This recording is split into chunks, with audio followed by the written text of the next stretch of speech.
Hello and welcome to our Wednesday webinar from the International Center for Sustainable Carbon. My name is Benedicta and I'm part of the communications team here.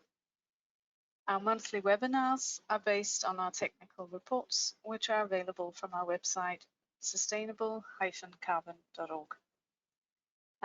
Please type in any questions you may have in the questions box as we go along, and we will answer them at the end of this webinar.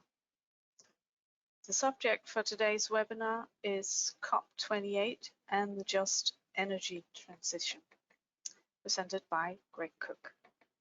Over to you, Greg. Thanks, Benedicta, and thanks for you all for joining today.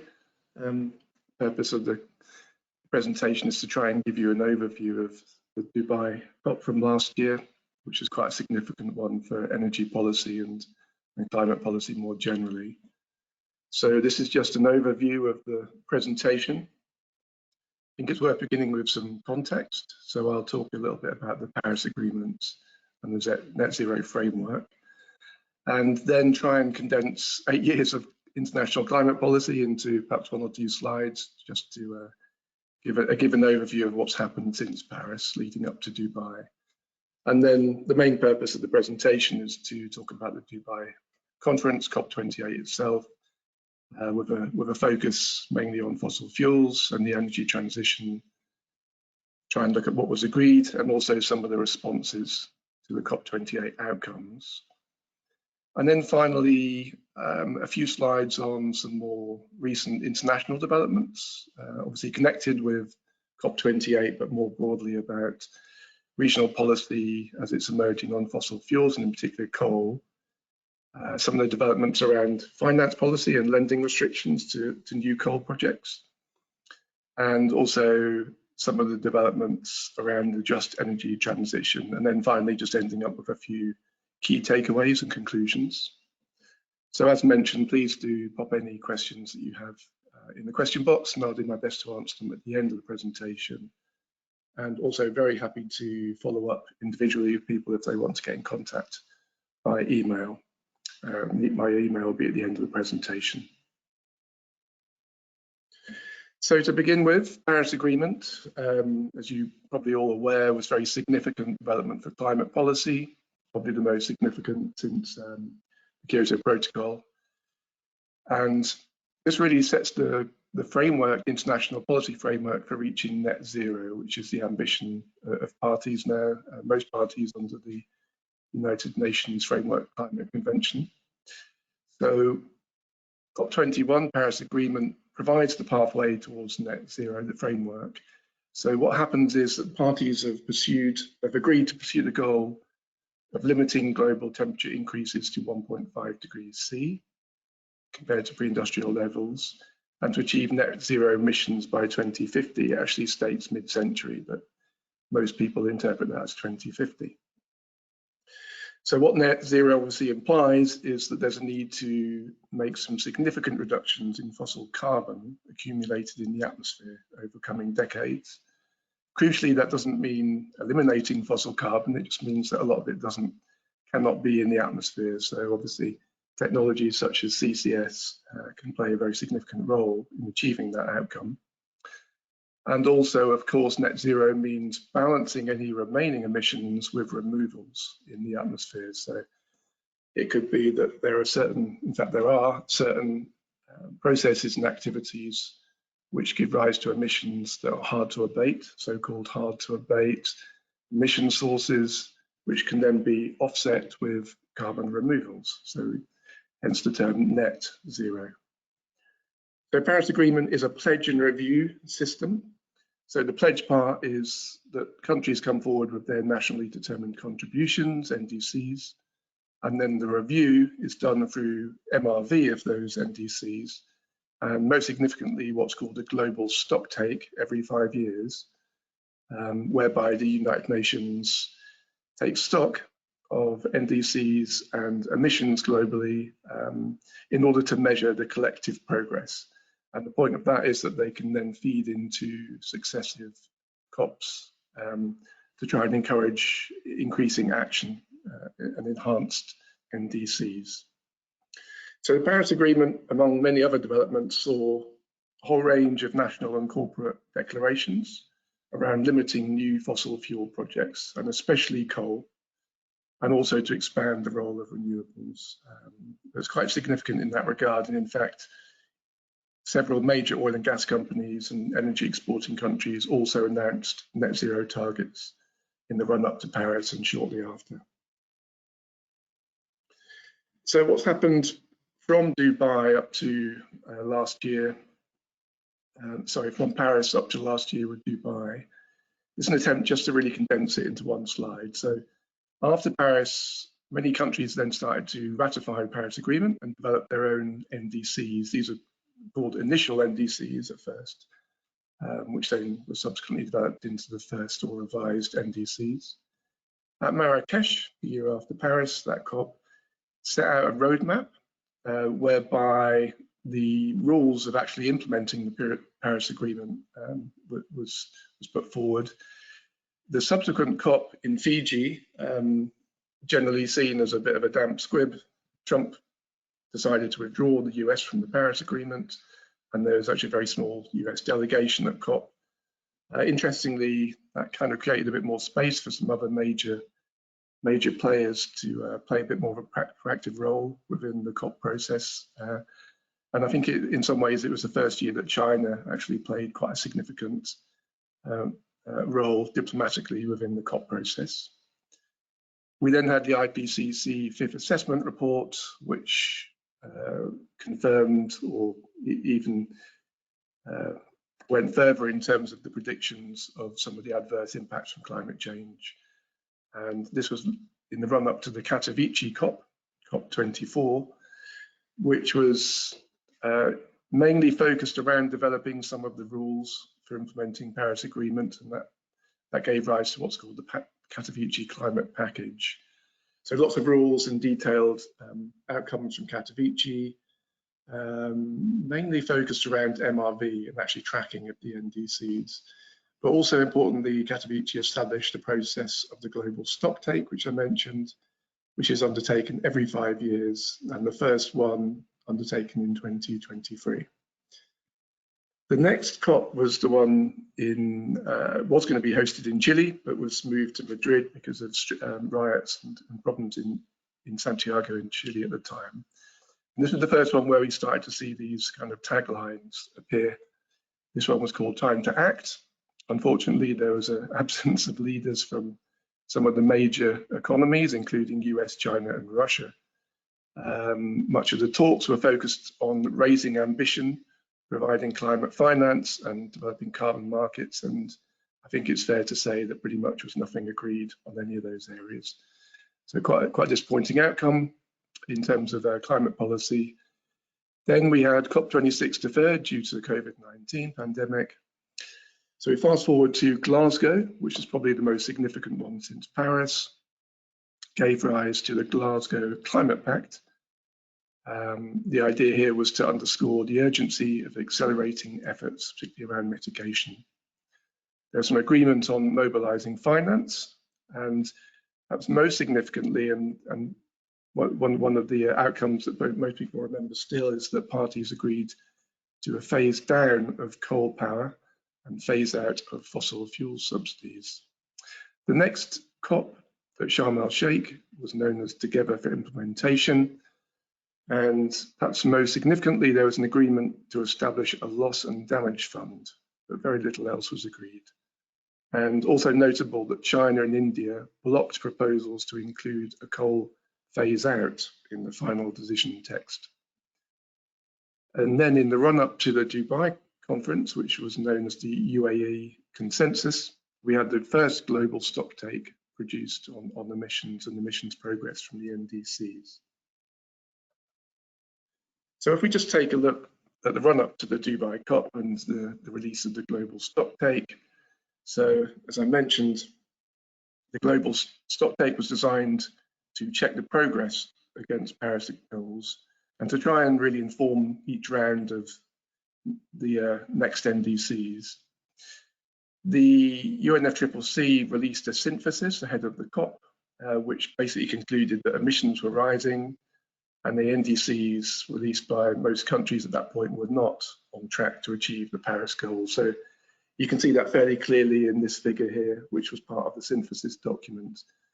So you can see emissions rising up to 2023, and then the little red area there was the estimate of the NDC's impact in terms of that rising trajectory over time. So quite a broad area of uncertainty, but what you can see most importantly is that they fall well short of the required trajectories that the UN have outlined in terms of meeting the goals of the Paris Agreement and the stabilization of temperatures. So in fact, the modeling that was referred to within the synthesis document indicated that actually by the next stocktake, so another 5 years forward to 2028, the carbon budget that would be needed to achieve that 1.5 will have been used up. So that's really that was quite a stark finding from the stocktake. And at the same time, the UNEP also released a report predicting that under BAU, there would probably be a 3 degrees C increase. So yeah, fairly bleak kind of run up to Dubai in many ways. And as well as the mitigation and the emissions, there was also a conclusion from the UN that finance flows were insufficient and that the world was underprepared for climate impacts. So from the get-go, fossil fuels were very firmly on the agenda for the Dubai COP. COP President Dr. Sultan Al Jaber announced right from the opening speech that he was laser focused on keeping the Paris goals, including the 1.5 degrees C target in reach and delivering an ambitious global stocktake. In the run-up to Dubai, there was much discussion and prior positions outlined on fossil fuels.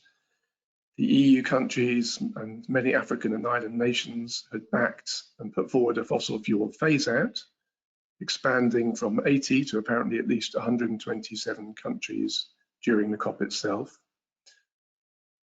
It was widely reported that there had been general criticism and mistrust of the fairly unusual, I would say, appointment of the COP president's role, given that he was also head of the Abu Dhabi National Oil Company.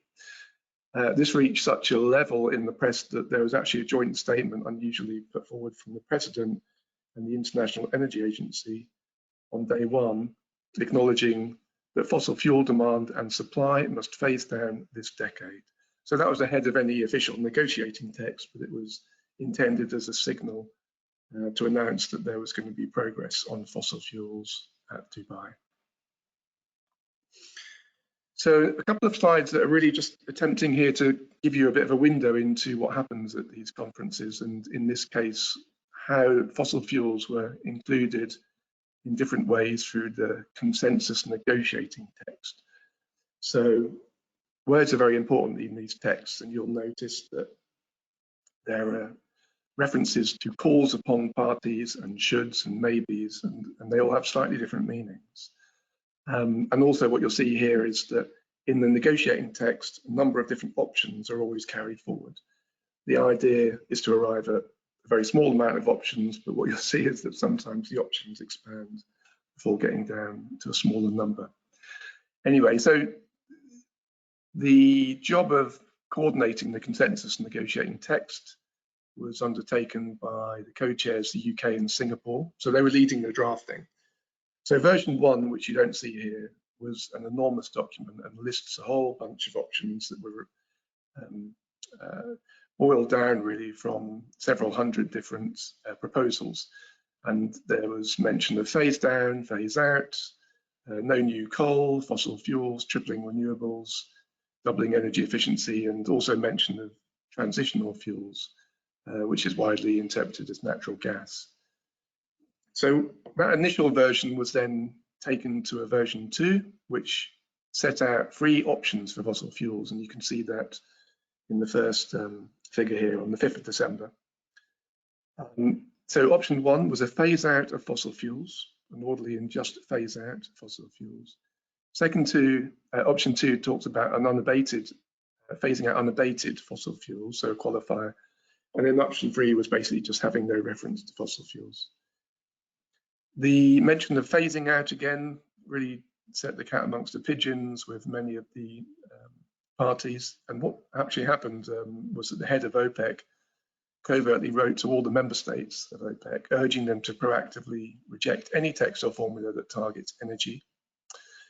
The like-minded developing country group, because these groups were very important within the COP conference negotiations, stated that the stocktake has no mandate to set sectoral targets, and the text was passed up to ministerial level, which is fairly unusual early on in negotiations. So yeah, widespread discomfort at mention of phasing out of fossil fuels so early on. So UK and Singapore then attempted version 3, which sets out 5 options, and what you can see on the right here are those 5 options, and effectively they just set out a different set of flavors around the phasing out of fossil fuels. This is also fairly unpopular, and after 3 days of fairly high level intense negotiations, we have version 4 released by the COP president. So most notably now what we have is the fossil fuel phase out completely gone from the text. So this provokes widespread condemnation from, I would say, 2/3 to 3/4 of the parties. EU head of negotiations threatens to walk out over the reference to could include. So this is really what caused the disarray. So here in the negotiation text version 4, there's mention of parties could take actions that could include accelerating zero low carbon technologies and substitution of unabated fossil fuels. This is what's causing the problem. There was opposition also from least developed country parties, ICSC, US, UK, Germany, and even the IEA. And the World Resource Institute referred to the text as a choose your own adventure approach to climate action. So it was quite clear that this wasn't going to go forward as well, this version of the text. 12 hours later, there was a version 5, and actually the final version, which includes reference to transitioning away from fossil fuels. So after all those different developments around fossil fuels, what was agreed? So the final text calls on all countries to contribute to a list of goals, including transitioning away from fossil fuels and accelerating action in this critical decade.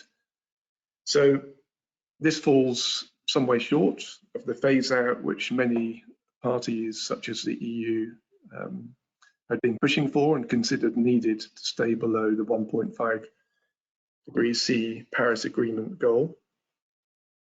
So as well as that language on fossil fuels, I would say most significantly in terms of the energy policy, the UAE consensus calls on countries to contribute to a global tripling of renewable energy capacity and a doubling of energy efficiency improvements by 2030.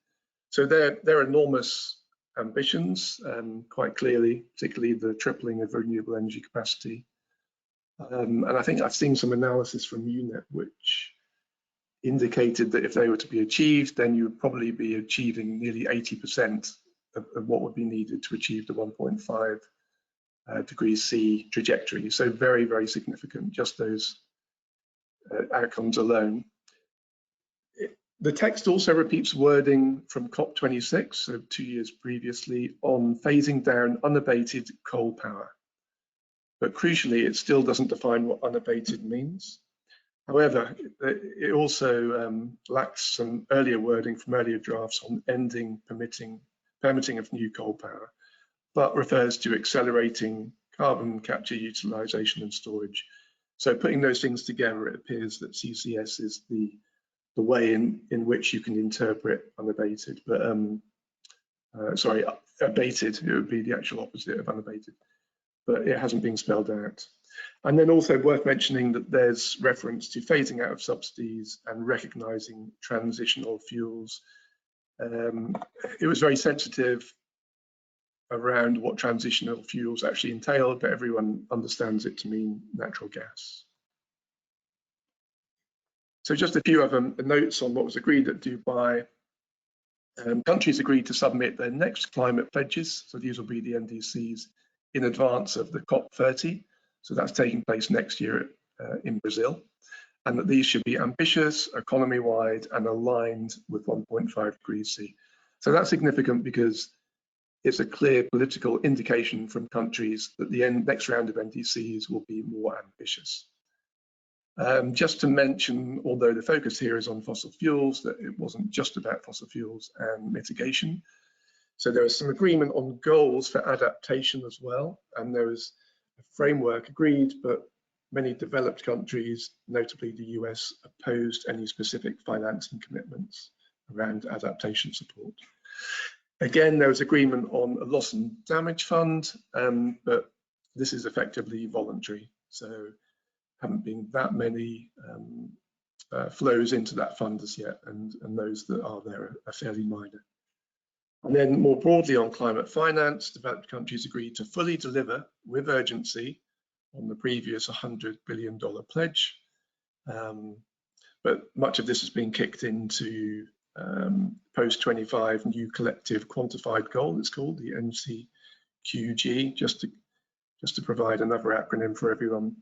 And those discussions have been deferred to the next COP in Azerbaijan. Final point, probably relevant to this talk, is that there was the first high-level meeting of what was called the Just Transition Work Programme. And that was really setting out its activities for the next 5 years. So mainly procedural, but that work stream is going to become increasingly important in terms of the just transition over the next few years. So outside of the official negotiations, fossil fuels played a big role, as you can imagine, during the COP. 9 more countries, most notably including the US, joined the Powering Past Coal Alliance at Dubai. And as you probably know, this is an alliance that's pushing for agreement on any new coal developments and a phase out. So trying to push the language further than the transitioning mentioned earlier in the formal negotiations. So the PPCA was this initiative launched by Canada and the UK back in 2017, and basically aiming to accelerate coal phase out, with OECD members signing up to a 2030 target and other countries to do so by 2040. And what you can see here on the map is the sort of latest state of play in terms of the membership. So we have 60 national governments, but also a whole range of other subnational governments and global organizations, companies and banks and so on. But as you can see with the full membership here, that's mainly OECD and mainly North America and Europe. Some developing country signatories, but they tend to be ones with less reliance on coal. So quite clearly, you can see that China, India, and many others are not part of the PPCA. And then very briefly, these just to give you a little flavor of a whole raft of different alliances, initiatives, statements, and agreements. Almost every day there was something new coming out on fossil fuels and oil and gas, beyond the Oil and Gas Alliance, Oil and Gas Decarbonisation Charter, and Coal Asset Transition Accelerator. I could have filled another couple of slides with some of these, but it gives you a flavour of how prominent fossil fuels really were at the Dubai COP. Just a couple of reflections then, I think, on Dubai and what was achieved. It was, I would say, broadly seen as the most significant COP since Paris, with the agreement to transition away from fossil fuels, but very notably in a just, orderly and equitable manner. So that's really a key part of what was agreed. Despite there not being an agreement to phase out fossil fuels, which some of the bigger players have pushed for, including the EU and the US, reaction was still broadly positive from most parties. In fact, when the consensus was adopted on the final day, there was a standing ovation and loud applause across the room, which isn't something that's always achieved at the end of the COPs. Some reflections here for some of the kind of, the big wigs in climate policy. So the head of the UNFCCC stated that while we didn't turn the page on the fossil fuel era, the outcome is the beginning of the end. The German foreign minister said that the deal marked the end of the fossil fuel era, and phasing out of fossil fuels was now inevitable, according to Antonio Guterres, so that's UN Secretary General. So just to note, however, amid some of those positive reactions broadly on Dubai, there's actually very little agreement so far on climate finance to help countries actually transition away from those fossil fuels. So this gives us an indication of the actual sort of the reality to go along with some of the achievements around the consensus text itself. And also there's a lot of ambiguity around permitting of new coal plants. And I mentioned before, what constitutes unabated coal? Is it coal with CCS attached? Is it coal with co-firing? Is it supercritical?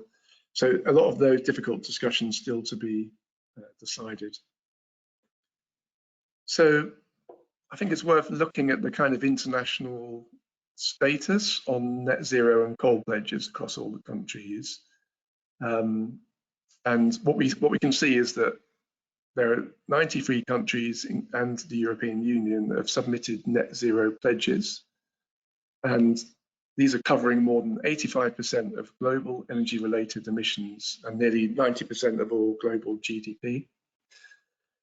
The figure here is something that was released recently from the IEA, and I think is really quite useful graphic. What it's showing is that it's showing the share of global coal consumption covered by coal power phase-out commitments and net zero emissions pledges. So the purple bars are no commitments. So 10 years ago, there were no commitments in that regard. And what you're seeing from last year is that 90% of global coal consumption occurs in countries that have agreed to reduce coal use, including those with net zero emissions pledges. So only 3% of global coal use currently covered by countries with no commitments whatsoever. So what we can see within that 97% is that countries representing around 2/3 of all global use in power have net zero pledges, but no specific commitments to decrease coal use. And most notably, this includes China and India. And then if we look at the remaining 30% or so, these are countries that do have phase-out plans, and these are mainly in OECD and in countries with declining coal use. So that's most of the EU and North America. So then also, if we have a quick international review of where countries and regions stand in terms of coal finance, we see that coal lending policy is actually varying quite significantly by region. So in no particular order, looking at Canada, there's an aim to have coal phase out in power by 2030. A couple of years ago, Canada ended all export credits for unabated coal plants and is currently developing a net zero aligned taxonomy, which is thought to make reference to there being no coal, or at least excluding coal plants. The US, the approach varies by state, but federal finance for all overseas coal projects has been banned since the end of 21.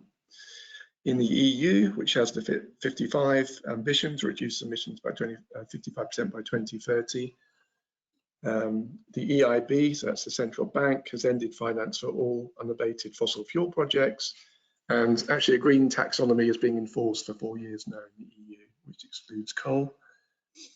Germany similarly has phase out targets for coal power by 2038, and the state-owned development bank KfW has actually strengthened and expanded its coal lending policies and has ended all financing for coal projects. China, perhaps most significantly in terms of global coal consumption and use, has ended its overseas coal finance, which is very significant for many countries looking to finance those projects, clearly looking around for new sources of financing. The latest catalogue, which is sort of the green endorsed project catalogue, has removed clean coal, and the green credit guidelines that are used by the banks exclude coal. Japan also has aims to phase out inefficient coal by 2030, which leaves the door open for certain types of coal plant. And the government has ended all direct financial support for international coal projects back in 21. And then finally, I think just worth mentioning South Korea and India. So South Korea has a longer term plan to phase out all coal power by 2050, and actually has its own green taxonomy, which guides which projects can and cannot be financed as green projects, but this is actually not legally binding. It's quite significant that. And India has very strong, ambitious aims around expanding renewable, non-fossil capacity by 2030, and is developing its green finance taxonomy at the moment. However, at the moment, at least very few banks or lenders exclude coal from their lending policies. So quite a range of different responses in terms of new coal lending. And then I think if we look at the commercial banks and the development banks, we see a very clear pattern shifting out of coal. So growing number of financial institutions are coming out of coal lending over the past 3 to 4 years. So I guess the first sort of big development there was what was known as the Glasgow Financial Alliance for Net Zero, agreed at the Glasgow COP. So this is a really quite a broad and large now coalition of financial institutions committed to accelerating their transition towards net zero global economy. And you can see some of the top commercial lenders to coal power and mining companies here on the right, and how most of them are GFANZ members. I won't go into details, but basically it's around lending restrictions combined with efforts to try and decarbonise existing loan books and moving into green assets. Interesting development over the last 2 years in particular has been the bond markets, including green bonds, climate bonds, and now even what are known as transition bonds. So there's really quite a strong demand for those products emerging, particularly in countries such as Japan, in fact, but obviously Europe as well, and North America. And what we see in terms of development finance is, apart from a very small number of projects to existing coal assets, we see that there's no new coal finance since 2015, so almost 10 years now, with no major lending from the development banks. But, and it's a big but, none of this really has had any impact or any minimal impact on coal projects that are financed domestically. And what we actually see is that most projects that are going forward are domestically financed, and these include the state-owned enterprises. So these are the Chinese domestic banks, which are providing almost 60% of coal finance globally and nearly 90% of all finance for coal projects in China. So just to underscore this disparity really between the different regions and how they stand in terms of coal financing, just a few numbers here to show you a very clear trend. These are showing you some numbers from BP and more recently the Energy Institute on global coal-fired electricity generation over a 22-year period. So the left-hand side is showing generation, and the right-hand side is showing the share of total generation in the electricity mix. So yeah, very, very clear divergence. You can see that 20 years ago, China was around a fifth of global coal generation. It now accounts for around a half of all generation. And that growth overall in terms of the absolute coal-fired generation has really come from China and India, and to a lesser extent some other Southeast Asian emerging economies, while the output in the US in particular has declined quite radically with the increasing share of gas within the mix there, whereas Europe has declined more gradually, and then the rest of the world fairly stable. So yeah, on the right hand side you can see it very starkly. Coal continues to account for around 35 to 40% of all generation globally, but that figure has been declining quite sharply in OECD countries, but rising steadily in non-OECD. particularly strengthened by China and India's growing coal use. And again, just to show here that these are some numbers on planned new coal-fired capacity in gigawatts, and you can see that China is accounting for nearly all of that new planning. And again, the important point here is that this expansion is being financed mainly by the state-owned banks, including the big four banks in China, and none of those are members of the Glasgow Financial Alliance for Net Zero. So some very stark regional differences in terms of coal policy. Moving on to the just energy transition and coal plant retirement, the Just Energy Transition Partnership, the JETP as it's known, was announced at the G20 Bali Summit. And basically this is a whole series of intergovernmental partnerships aimed at coordinating financial resources to decarbonize coal-dependent emerging economies. So the idea here, if I can summarize it, was more carrots and less sticks. So how could countries that are highly dependent on coal and appear to be so for the next 2 or 3 decades, how could they be supported financially rather than being criticized for using coal? So the finance being provided was aimed to be a combination of public and private grants, loans and investments, mainly channeled through development banks and OECD governments. So the first JETP was announced for South Africa in 2022, around 8.5 billion, announced at the Glasgow COP, and this was followed by an even larger package for Vietnam and an even larger one for Indonesia. And then the smaller package was pledged last year with Senegal. You can have a separate presentation just on the developments of these JETPs and the problems that they face, but it's I think to summarize, we can say that the problems are starting to emerge on both sides. Some of the problems are being associated with the actual form and the types of support provided.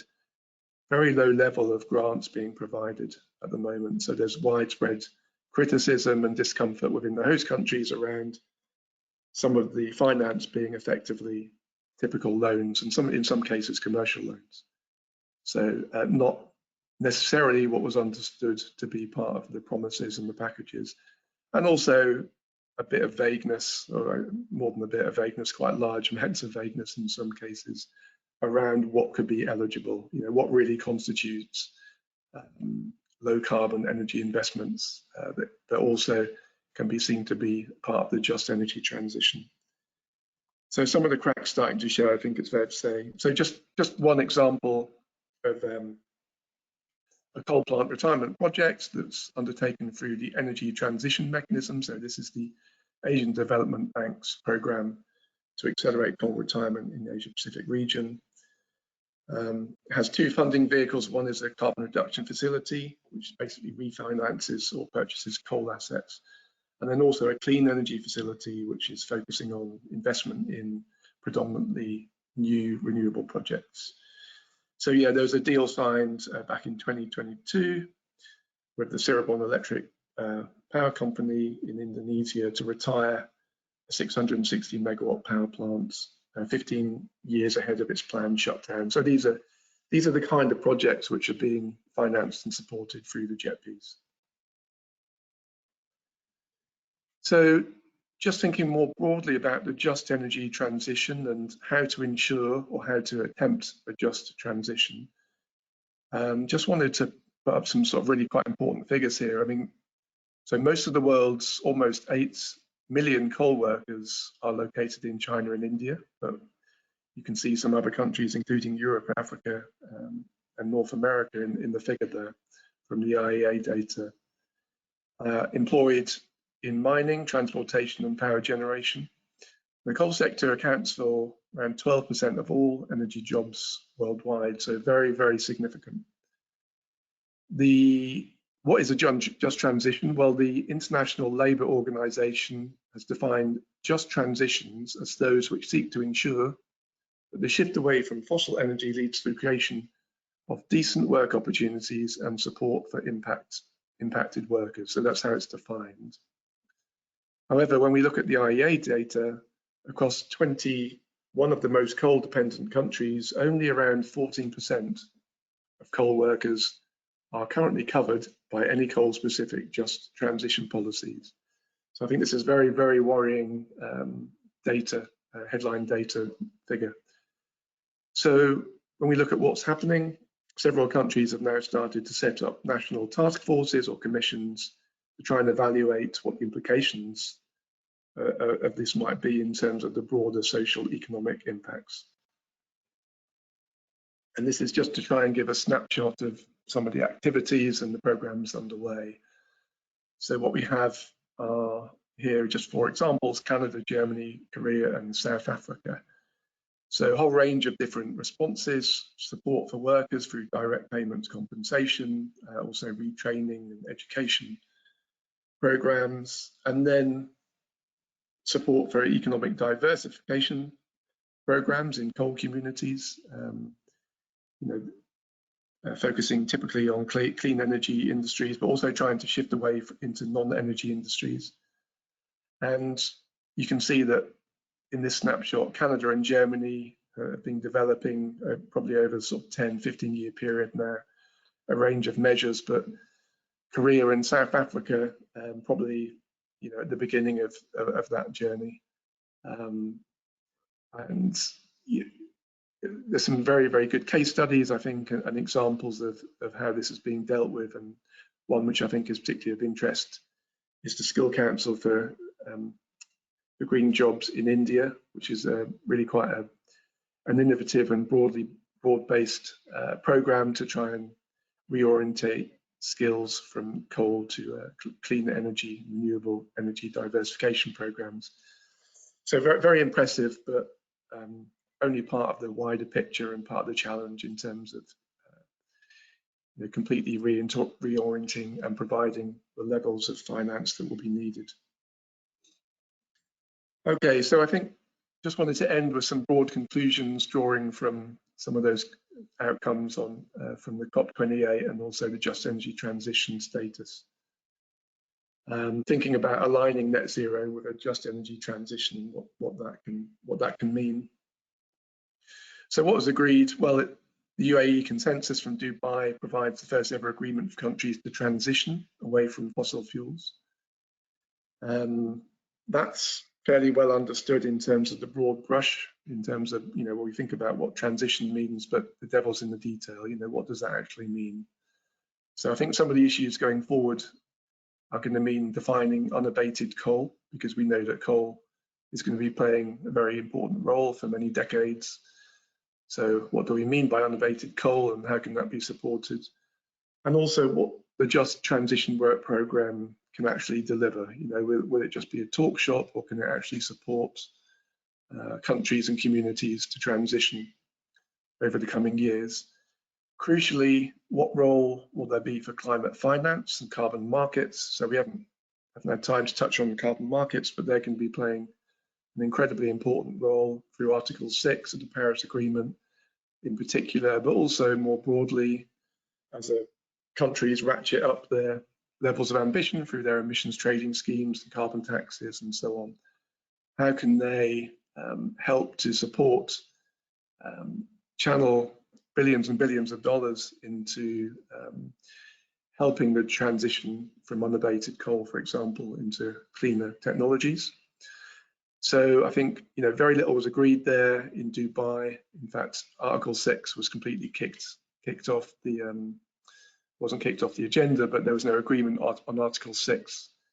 The EU decided to defer that and object to there being an agreement on the Article 6 mechanism until the COP later this year. So yeah, wait to see what happens later in the year in terms of climate finance agreements and carbon market developments.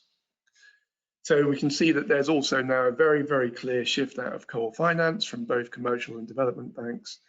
But crucially, most new coal is financed domestically. And I think, most significantly, we're talking about the Chinese state-owned banks, the SOEs, but also banks in India and other parts of Southeast Asia. Looking at coal phase-out countries, that's countries that have decided to phase out of coal and have ambitious targets to do so. Well, these are accounting for around 30% of global coal use, so significant, but when you actually look at the remaining 70% or so, these do have net zero targets, but they don't tend to have, with only a few cases, any specific policies around phasing out of coal. So I think the $100 billion question is, how will China and India balance those net zero targets with expanding coal use? This is the crucial crunch question over the next 10 to 20 years. So what I would say to that is that while the energy transition appears to be very, very much focused on renewables expansion and mothballing, early retirement of coal plants, but there's very clearly a major need to ensure that fossil-based power plants deploy mitigation technology. If those two ambitions above can be aligned. So I think here we're talking clearly about carbon capture and storage, co-firing, and other technologies. And again, this is a subject probably for another presentation, but what you'll see within modeling produced by the IEA, the IPCC, and others is that CCS on fossil fuel plants is going to be incredibly important to trying to achieve the transition to net zero with enormous additional costs and efforts, and whilst ensuring that there's adequacy of supply.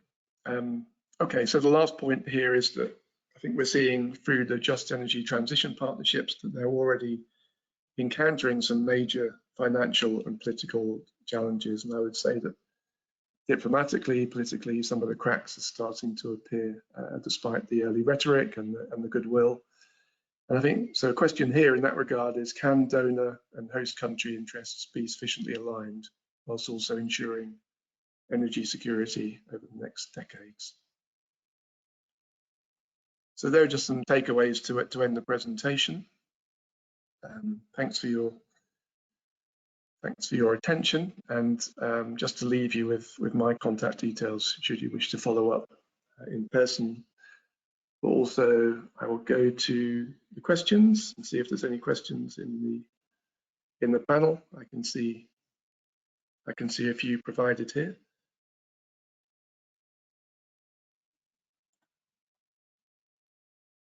So I have one here which said, please provide details in terms of financial investments and loans versus carbon emission targets in each period.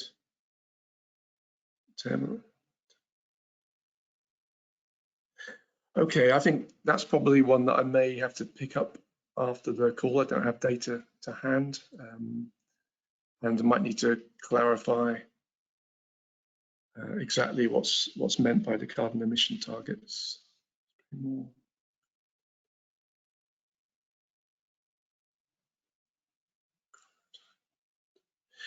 Okay, there's a point here around the coal retirement fund. So I think this is referring to the Just Energy Transition Partnerships and probably the ADB's fund in particular. Okay, yeah, so yeah, I didn't provide much detail on that particular case study, but the main purpose of that fund is to retire coal. It's for early retirement of existing coal assets, combined with an expansion, so new money and finance flowing into large-scale wind and solar. So I think there's mention here in the question box around biomass and ammonia co-firing. So it's a good question. Now, I'm not aware that they fall within the scope of the ADB's facility. In fact, I don't think that they are included.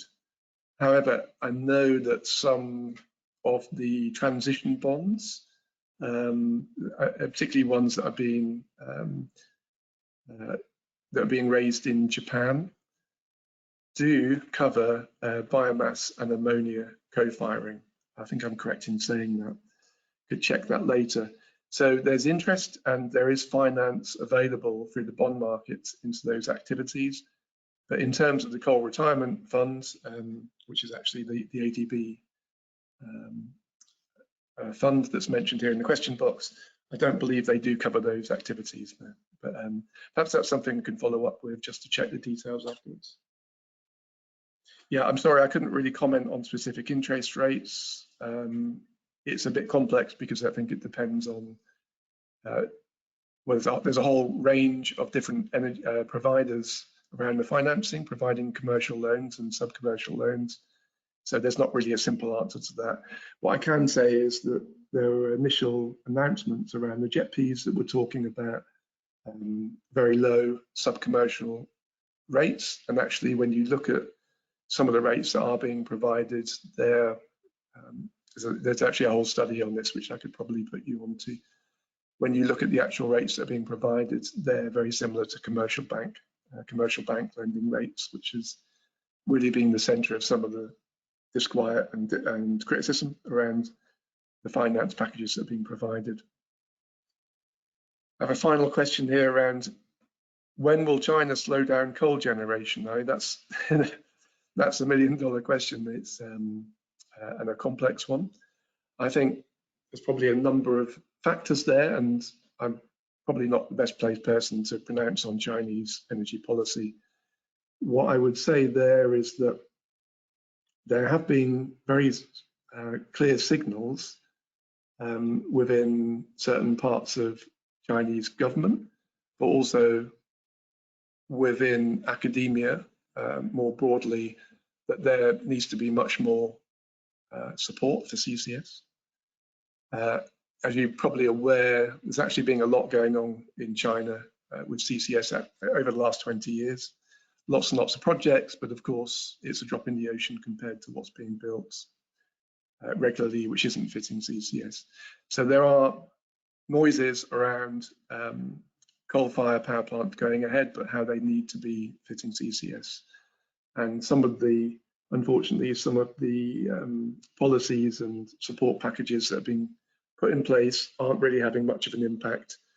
So there's actually a fund, a clean coal fund in China. I'm just trying to remember the name of it. I think it's refinancing facility it's called, but it's not focused on CCS. In fact, it was focused on unabated coal, but ensuring that there was an ultra supercritical technology employed, and it wasn't highly subscribed either. So it's fair to say that there's a huge challenge to be faced, and it could be a kind of turning the Titanic round type issue.